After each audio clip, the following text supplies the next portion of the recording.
Nzamba lola mu. Toza wana tozali continuer na mama likambo na biso oyo tozolobela sur les attitudes d'une bonne femme. Bizaleli ya mwasi malamu. Lelo eza 3e semaine oyo toza na grand thème na biso wana. Na semaine ya liboso tolobelaki totalisaki makambo misatu oyo ekoki kosunga mwasi pour que s'épanouir, pour que azala mwasi na esengo, pour que mwasi azala pe mopesi na esengo. Bisika nyonso ya koleka ye pa yeba kokommunike esengo ya Nzambe kati na ye. Mwasi abengami na kozala mwasi ya mimwemwe. Mwasi mokristu abengami ba mama na kozala mwasi oyo azali koseka mpona kotalisa bato elengi ya kozala mwana na Nzambe. Mama mokristu abengami na kozala mwasi oyo aza capable ya kokommunike bisika nyonso ezwami ye oyo ezali maloba na Nzambe, profili ya Nzambe, to pe pensée ya Nzambe, quel que soit na barasi différente ndenge Nzambe akelela biso. Mais sika nyonso yo zali mama Kristu, esika nyonso nga nazali biso bana na Nzambe, esengeli toyeba kokommunike esengo oyo Nzambe atie kati na biso. Tala tina tozolobela na kati na makambo oyo par la grâce de Dieu po toyeba ko se retrouver, po toyeba kosala oyo ezali makanisi na Nzambe. C'est ça notre objectif. Tosepelisa motema Nzambe. Nzambe oyo akomisi biso bana na ye. Nzambe oyo asali na biso peuple na ye. Oyo asali na biso bato na ye. Nzambe alingi tozala lokola ye. Pe alingi to refléter image na ye kati na biso partout dans le monde entier. Tolobi ke tolobeli déjà na première semaine tolobelaki totalisaki bizaleli misatu oyo ekoki kosunga mwasi po azala mwasi épanoui. Semaine passée tolobelaki pe 3 tobakisi na oyo ya liboso esali 6. Lelo par la grâce de Dieu tokolobela oyo etikali 4 points to pe bizaleli 4 oyo koyeba lisu kosunga mama Kristu mpona kosala oyo Nzambe alingi ya sala. Je crois na kati na nyonso wana objectif na biso ezali ke tobongwama. Objectif na biso ezali ke tozala basi modèle. Objectif na biso ezali ke tozala basi na lolenge Nzambe alingi tozalela. Nzambe akoyeba kozwa plaisir na kokelanga na yo mwasi, me akoyeba koregretaka ata mokolo moko te mpona bolamu ye asali mpona biso. Tolobaki passage na biso ezali toujours passage oyo tobandaki nango le premier jour na Genèse 2 verset 15 à 17 oyo elobi na biso ke ntango Nzambe akeli moto akendeki koplace ye to kotia ye na kati ya jardin d'Eden mpona koyeba kocultive ye mpe mpona koyeba kogarde ye. Tomekaki koexplike na lisungi ya Molimo Santu tolobaki ke kocultive posa ya Nzambe, kocultive mutu pour le cultiver. Nzambe akolona mutu te, mais lingi koloba tout simplement que pour que Nzambe apesa mutu connaissance. Tala tina Nzambe amemaki mutu na kati na Eden. Amemaki mutu libanda te dans le monde, là où il y a les vents de tout genre. Non. Mais Nzambe akendeki na moto à un endroit précis, à un endroit idéal. Oyo ya monaki ke soki moto oyo ya kela sa ressemblance akomi na bisika modèle wana to pa vandi na bisika modèle wana moto wana kozala moto ya pambolami pona nini akozwa connaissance ya Nzambe, akoyeba Nzambe aza nani par rapport na nga, nani akeli ngai, nani asali ke nga nazala oyo nga nazali. Cette connaissance, nous ne pouvons pas l'acquérir dans le monde, en dehors de la pensée de Dieu. Mais tozo boye biwana na sena makolo na kolo Yesu. Pour raison yami balé lobi pour le garder. Pour le garder, ça veut dire que pour le protéger. bandeko na nga nzambe lobi soki oyo azali kotonga ndako soki ye nzambe atongi ndako te oyo azotonga ndako wana azosala mosala punda soki ye nzambe abateli ndako te oyo azobatela yango azosala mosala punda. Ça veut dire que sengeli tozala na se na makolo na nzambe parce que nzambe akelaki moto a placé ye na Eden pour na deux raisons. Ye moko a éduqué ye moko apesa ye connaissance pe ye moko ayeba ko protéger ye na mipepe ya lolenge na lolenge. C'est ça notre comment dirais-je, notre passage biblique pour na koyeba ko appuyer enseignement na biso oyo lelo tozali na troisième partie, les attitudes d'une bonne femme. Bizaleli ya mwasi malamu aza mwasi mokristu, mwasi oyo aza na kati na kobanga nzambe, mwasi oyo aza na kati ya kosepelisa nzambe, mwasi oyo aza na kati na koluka nzambe, mwasi oyo azosala oyo ezali posa ya motema ya nzambe. Ye wana nde tobengi mama mokristu. Lelo tozo continuer eloko ya liboso attitude mosusu parmi tant d'autres oyo mama sengeli koyeba pour que yazala mwasi na esengo to pe azala compter parmi mwasi ya makambo ya malamu ezali koyeba ko cultiver son esprit. Ça veut dire que esprit cultivé ezali esprit oyo ezali na connaissance. Ezali na connaissance ya nzambe, ezali na connaissance ya mokili ndenge ezali ko fonctionner selon pensée ya nzambe, ezali esprit oyo ezali na intelligence. Ce qui totali connaissance na intelligence bana na nzambe tozozwangoka na se na makolo na Yesu. Ezali motu mwasi oyo aza na esprit cultivé, azali mwasi oyo azali koluka à tout moment ba qualité ya vie na ye, ba qualité ya bomoi na ye, eye ba ko respecter bomoto na ye. Azali mwasi oyo azali ko vivre à tout moment lolenge nzamba lingi ya zala. Parce que yazo mimona ke na ye moko akoki te, na ye moko aza limité, na ye moko moya loba malamu eza te. Langage ya mutu ye moko sans la présence de Dieu ezomema mutu na kati na beshek, ezomema mutu na kati na baregret, ezomema mutu na kati na recul. Wana koloba ke na tango toyambi Yesu na sali un pas, lelo lobi na sali deux, sema lobi na sali 1000 pas, ainsi de suite. Mais na tango nazo koma bloqué, tango ekomi makanisi nanga, tango ekomi bomoto nanga, tango ekomi mayele nangai, à ce moment-là je reste stationnel ou à défaut je regarde derrière là où j'étais l'autre fois avant de donner ma vie au Seigneur. Là ça ne vaut pas la peine. Mama mo Kristu na tango yoyo so avansaki na Yesu mbala moko mimoni koza bloqué au reculer. Non, non bandeko na ngai. Esengeli tozala na esprit cultivé. To sepela ko apprendre, to continuer na koyekola ba mama.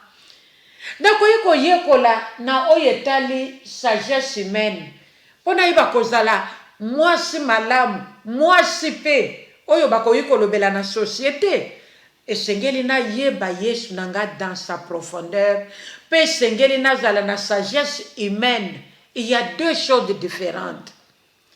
To négliger te que lokola toza bana na nzambe, biso tokoko tanga classe te, biso tokoyiko yekola eloko mususu te, po biso pe to bakisa un plus pour l'avancement ya ba société oye yambi biso selon ba mboka tozwami. Bien-aimé mama mo Kristu, esengeli ozala na posa ya ko apprendre. Parce que apprendre amène à des changements actifs de l'esprit. Ce qui yo lenge ko yekola te, okotika la borne na yo moko. Okotika lokangami na yo moko. Tu vas te retrouver dans une petite pièce de maison. Même ceux qui n'ont pas munene, mais yoko oko se retrouver dans une petite maison là où tu ne sais même pas faire quelque chose pour avancer, pour ton avenir, pour l'avenir de ton foyer, de ton couple, pour l'avenir de ta famille, ton mari, toi-même et vos enfants. Okomona ko suki. Non, bien-aimé. Ce qui mokile suki, mais biso bana na Nzambe, tokoyi ko suka te parce que Yesu na biso azali continuel. Yesu na biso azali ya libela. Biso pe to bengami na ko continuer elongo na Yesu. Tant que nano azongi pona ko zo église na yete, nous devons avancer avec lui. Tolobi ke kozala na posa ya kotanga. Ezala maloba na Nzambe. Mutakoyi koloba lelo te ke ngana yebi Bible de la Genèse à l'Apocalypse. Nous devons toujours apprendre. Même ceux qui n'ont tanga de Genèse à l'Apocalypse une fois, pourquoi pas nazongela 2 fois? Pourquoi pas nazongela 3 fois? Parce que la Bible nous dit que molimo bisoto zanaye, le Saint-Esprit de Dieu a molimo à diversité. Bah maman, ne bloquons pas le Saint-Esprit dans nos vies, dans nos maisons, atikala une statue, atikala miwe, sans nous entendre, nous ne répondre. Non, non. Nous avons l'Esprit de Dieu qui est l'Esprit qui entend, qui parle, qui répond, qui agit. Parce qu'il est Dieu. Tout à la posa ya ko apprendre pour que toyeba komona ba changement actif na esprit na biso.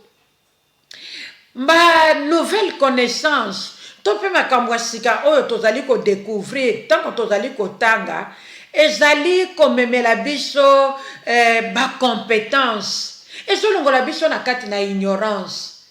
Peut-être natayi kolamba poulet dur soso makasi kaka modèle moko ya sauce tomate. Du 1er janvier au 31 décembre de chaque année, Mama Mokristu alambaka kaka poulet ya makasi à la sauce tomate.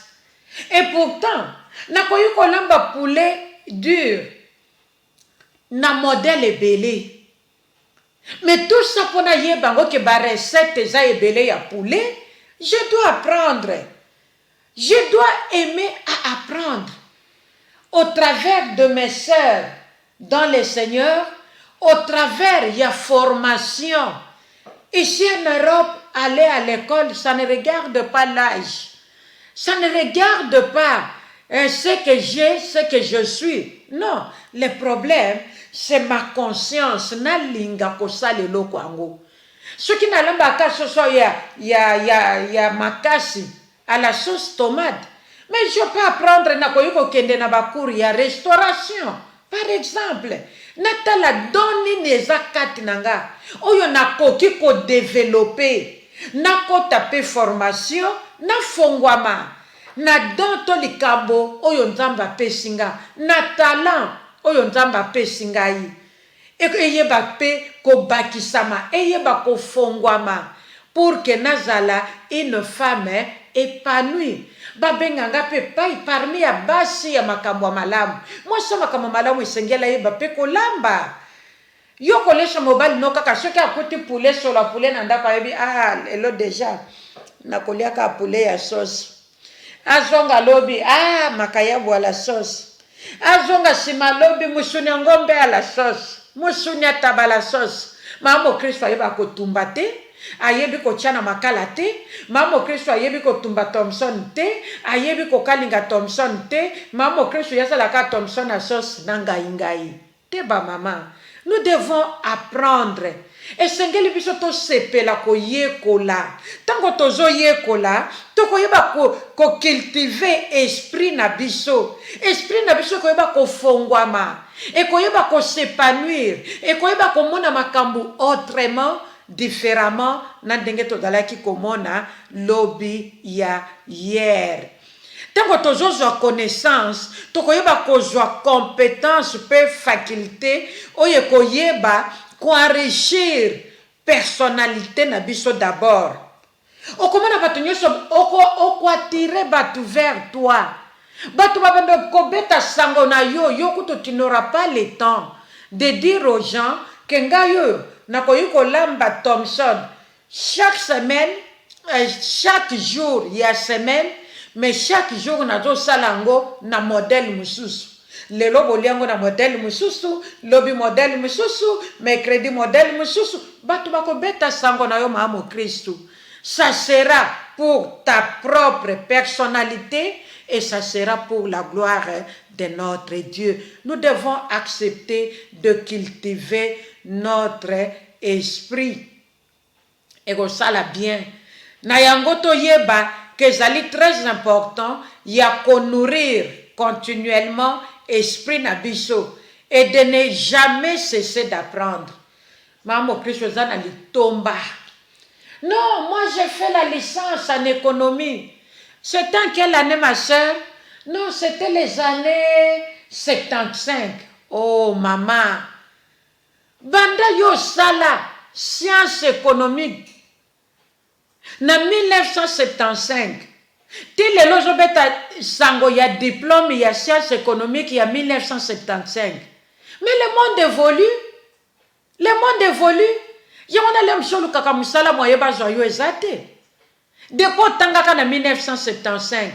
Obakisa ni O, obakisa ni E, obakisa ni A, na diplôme wana ya depuis 1975.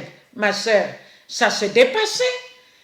Et tu as toujours dit que ngana lukaka musala bazwa kangate. Et tu vas là-bas na CV il y a 1975. Non maman. Non maman, nous devons voir les choses comme Dieu le voit. Dieu veut que nous soyons des femmes cultivées. Esprit n'a besoin de la cultiver. Tout ce que la connaissance. Na yeba tala nanga, na yeba don nanga, onzamba chekat nanga, pe na yeba kobakisa un plus. Na ndenge ya vie normale pour que le kumu eba kozonga epana yawe nzambe. Mwasi ya bizaleli ya malamu. Aza mwasi ya za épanoui na domaine nyonso ya bomo inaye. Yesu kakaneloko mokote. Na tango ameki na gauche amoni esimbite, mamo ya kende kosala lisu formation mususu.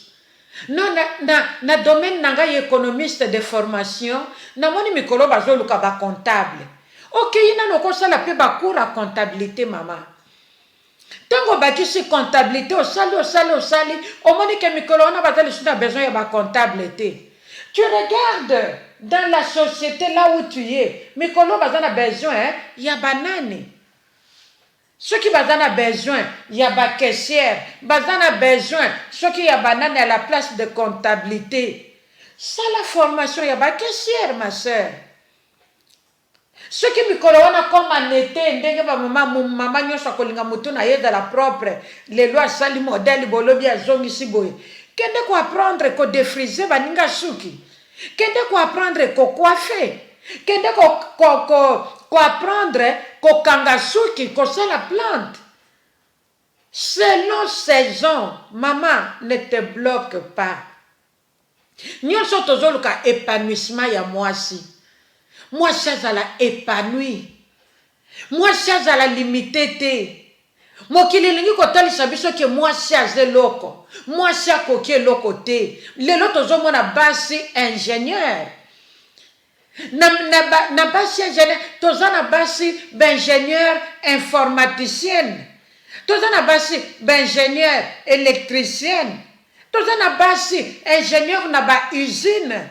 Pona koyeba kobongisa ba machine na kati ya ba usine. Tozana basi ingénieur na ba aéroport, bazo s'occuper pe na ba avion na makambo susu ya ba avion. Maman, ne te sous-estime pas. Moi ça ya makamalamu, aza moi so alingi ko avancer, alingi ko pesa lokumu na nzambe, alingi ko talisa pe na mokili kenga pe naza eloko te, mais naza moto. Alléluia. Ko cultiver son esprit. Moi si oya bizaleli malamu, azali moi si oyo azali kondima bereur na ye. Ah, tout homme est faillible. Muto ya kobeta tolo pona kolobake ya kokazate.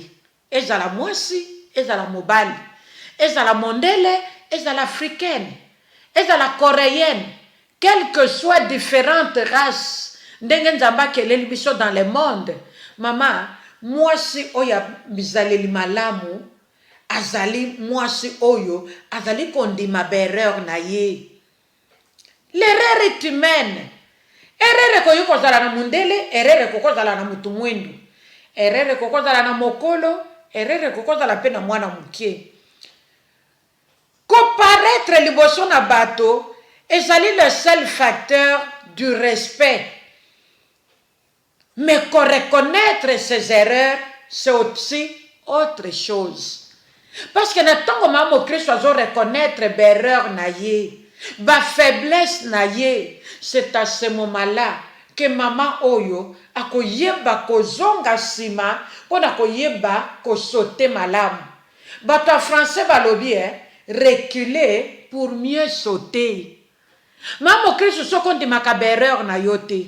Soko ndimaka ba faiblesse na yote. Yo mona kaka ke yondo yebi nyonso. Yo mona kaka ke yondo kokana nyonso. Liboso mobali no yo kaka muto yebaka. Mobali ayeba ke lokote. Kaka yo muto yebi. Yonde sengeli ba mona. Yonde sengeli ba betela tolo. Yonde sengeli ba applaudir. Na kati ndaku na yo. Balo ba sango na yo mama. Me balo ba jamais. Sango ya papa. Oya zali chef ndaku. No ba mama. Moi, ça vous allez les malamu, moi c'est oyo, azali ko reconnaître, azali ko admettre ses erreurs, parce que l'erreur est humaine. Motonyo so koko sala mabe, kaka elombe Yesu, Yesu ndako yiko kota na erreur te, Yesu ako yiko kweisa ma erreur te, Yesu kaka, yenda ko yiko lobake yaza kuna te na erreur. Pourquoi? Parce qu'il est Dieu. Parce qu'Azamzambi. Yenda dotali sabiso le bien et le mal. Comment quelqu'un oya dotali sabiso le bien et le mal? Yemo kwa kene le sous ko sa l'erreur. Non pas maman. C'est le Dieu. Bamame bele bandimaka balingakate batali seke likambo yo lobi ezalaka bongo te. Moi j'ai fait l'université. Non, après l'université, moi j'ai fait le master. Après le master, j'ai fait le doctorat. Oui maman, même les savants, bazalaka na kati na erreur. Mama biso toza bana na Nzambe. Ndima moninga kati na Yesu ata liso erreur na yo. Po yeba ko bongisa na Nzambe. Ndima moninga mama. Oya zali libanda ya yo. Eza yo moko te po mibetela maboko. Me ndima moto mosusu aya kotalisa yo erreur ya vie na yo. Mama, soki moninga taliso erreur na yo te, toi-même tu n'arriveras jamais à comprendre que yo zali na kati ya mabe. Tu n'arriveras jamais à comprendre que yo zali ozali hors volonté ya Nzambe pe ozali hors la parole de Dieu. Et ça bato libanda o bazomona biso baninga kati na Yesu bandeko kati na Yesu te bazoyeba ke non. Maman Jeannette, en tout cas, elle est forte. Quand elle se met à genoux pour intercéder, non, zala makaso zala na ye, soko za mwasha mabonde lite ko kende ko engagement na Maman Jeannette te. Mama bato ba ye belonde ngwana.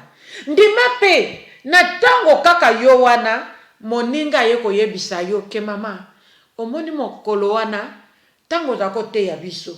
Omoni mokwana ndengo lataki. Omoni ndengo salaki suki. Omoni ndengo salaki maquillage. Non mama, différence na mwasi ndumba ezate. Différence na mwasi ya boîte azate. Mama tenio lataki. Différence na mopagano ezate. Mama ndima. Parce que ndekwaye na bolingo. Ndekwake ko panza yo sango malamu te. Mais ndekwa zongi epana yo moko intéressé. Po ya kotalisa yo. L'erreur est humaine, ma sœur. Ce que lingi erreur, mutota liso erreur na yote, c'est une erreur grave. Tu croiras que tu sers le Seigneur, Tu croiras que tu es dans le bon. Tu croiras que Yesu ayebi yo. Mais un jour, Jésus a que je ne t'ai jamais connu. À ce moment-là, ça sera de pleurs et de grincements de dents. Maman mo Christ toda banana nzambe. Et sengeli ton dima ba reproche. Et sengeli ton dima ba remarque. Parce que nous sommes des humains. Nous sommes des humains, ma maman. Nous sommes des humains. Nzamba ke libiso. Kaka yenda nzambe. Kaka ye. Oh, libanda Yesu. Moto ya kotika la sans erreur azate. Moto ya kotikala na lolenge ya bonzambe azate parce que nzambe azaka kayemo ko nzambe na likolo na mokili pe na se ya mabele.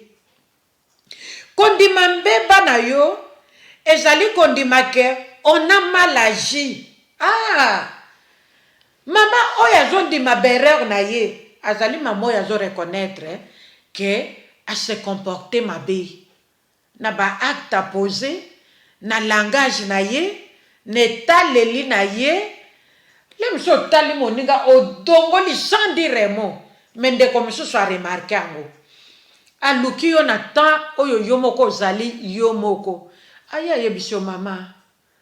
Modelo talela ki moto na nzambe mukolo wana. Modelo talela ki mwasi ya pasteur. Modelo talela ki mama présidente. Te mama ko sala ngoli susu te za malamu te.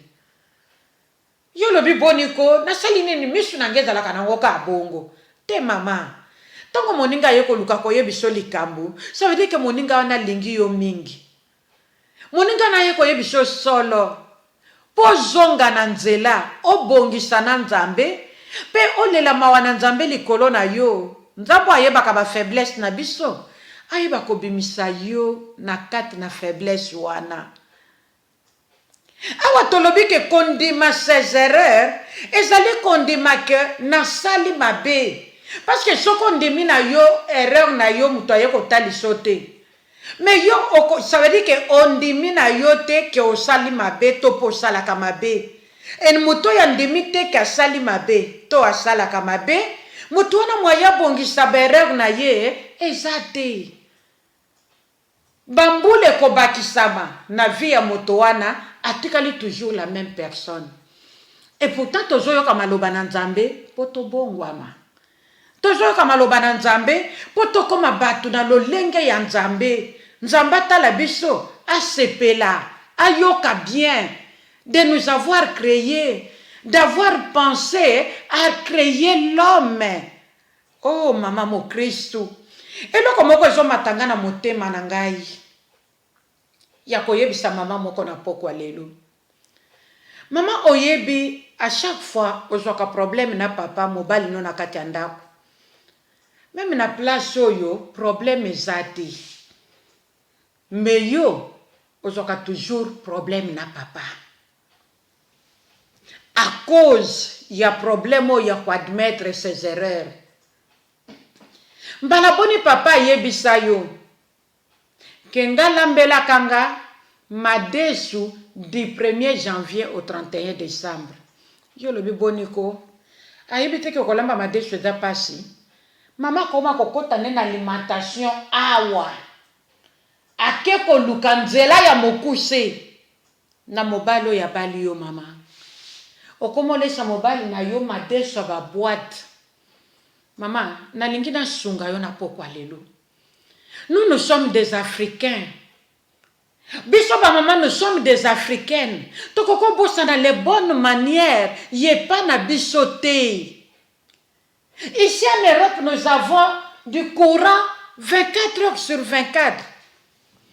Courant et koyiko katana en Europe peut-être une fois par an. Là monsieur pembula mobimbeleki courant katanité.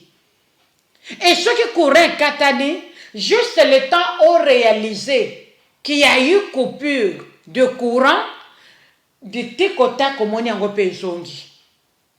Du tikota courant ezongi. Pona koloba ke kolamba madesu mama na ngai. Pour se pelisa motema mobalo ya bali yo a honorer yo, ça te coûte quoi?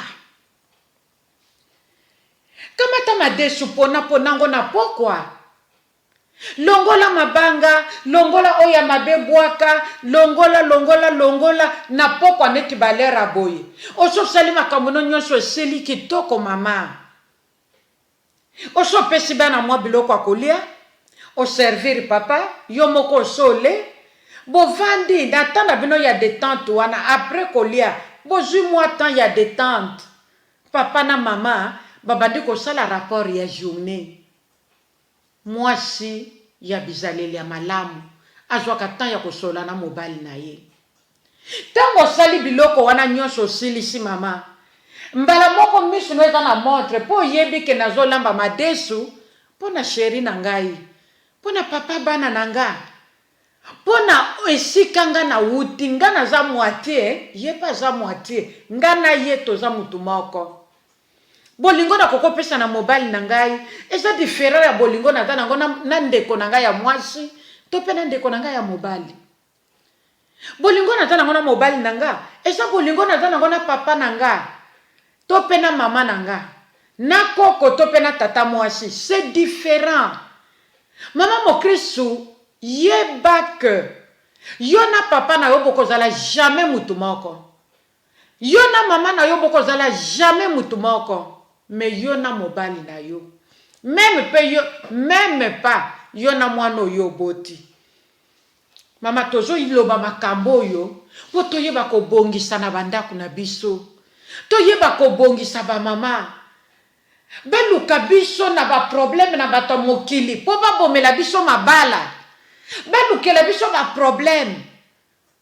Pour que biso to divorcer. Pour que biso to kabwana na mibali na biso. Mais tango ba problème ngo ko yana ndaku na biso.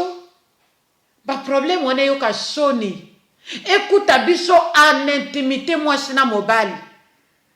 Intimité ya nzoto pe ya molimo. Siko yebisanga problème wana yaki na kati ya ndaku. Pona ko panza libala na yo. Eko bandela wapi pona ko panza libala ngo. Mobala lobina lingi kolia madesu mama. Yo bandiko kende ko sombele madesu ya ba boîte. Biso toza ba mindele te ba mama. Somba madesu na biso ya madesu ya mama mo Kristu na pokwa neti balero yo boy. Ozo sala ngona bolingo nyoso. Oso liaki ozuitana yo ya kopema. Olongoli mabanga, olongoli ya kopola, olongoli ya mabe, otikali na oya propre ya mabe obwaki. Ya propre sukoli yango kitoko na maya malili. Okamati nzungu na yo. Ochema ya malili. Okamati madesu na yo zo sukola très bien. Oche na nzungu wana. Ofiniki. Mama kende kolala na yo na kimia. Kende kolala no na kimia. Lobi tango kolamuka. Sala misala no ya ndaku. Tika ngwe fanda nango na mai. Yo sali misala no ya ndaku. O sali la misuso dakano na misala ya temps partiel. Ok yo yebi ke au plus tard 12 heures kozala na ndaku. Tango zoya na 12 heures. Okamati ndungu no ya madesu. Oche na moto ba mama. Le fait akola lisango na mai. Madesu na wane kosala ba 3 heures de temps. Et kosala 2 heures de temps. Ça dépend ya madesu yo sombaki. Okomona ka temps muke ba 1 heure. Madesu no lembi. Koto tango chango na moto. Koto yo so sali plaque mususu. Ozo sala sauce. Sauce no bela bien. Tomate bela bien na matungulu. Mélange sale ma bien ba mama. Ce qui papa linga kolengo na mwambisa okauka na kati. Oso sala kipe mwambisi nako ya kokauka. Ata na pokwa. Ofiniki yango bien na mwa place ko tiango na frigo. O diminue musala parce que yo pokende musala. To sala to sepelisa mibali na biso ba mama. Na yo kili kambo ye matinga na motema. Mama, to yeba ko admettre berreur na biso. Mobela liga kolia madesu na makoso. Mama, okokoto kisa makoso na yo ata le soir. To pe na tongo, soko zino tan ya kosala madesu na mai na pokwa te. Soki yo bandaka musala na tongo ti na pokwa. Mama, ndima sacrifice ata une fois par semaine. lambela mobali selon guna ye. Na tongo ndimi sacrifice avobi ma obanda musala na 8 heures. Tu te sacrifies, tu es debout à 6 heures du matin. Le temps où s'occuper na bana na 7 heures, na 6 heures wana oso sukoli. Olati, vite fait, au côté na cuisine. Obandi ko bongisa madesu no wana papa ochengo na maya malili yo bimyo ke musala. Lero kozonga 15 heures, 16 heures. Okamati ndungu no ochena moto ba mama. Toluka toboma moto. Ba mama toboma moto na bandaku na biso.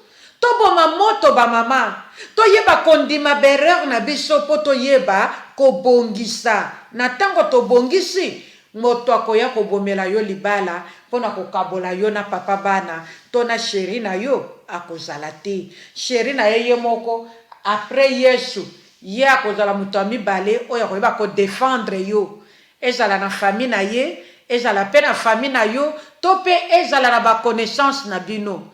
Toi tu n'auras pas le temps de te justifier parce que mobali no ye moko abanda ko telema pona koyeba kolongisa yo na place bato bazoloba mabe pona yo.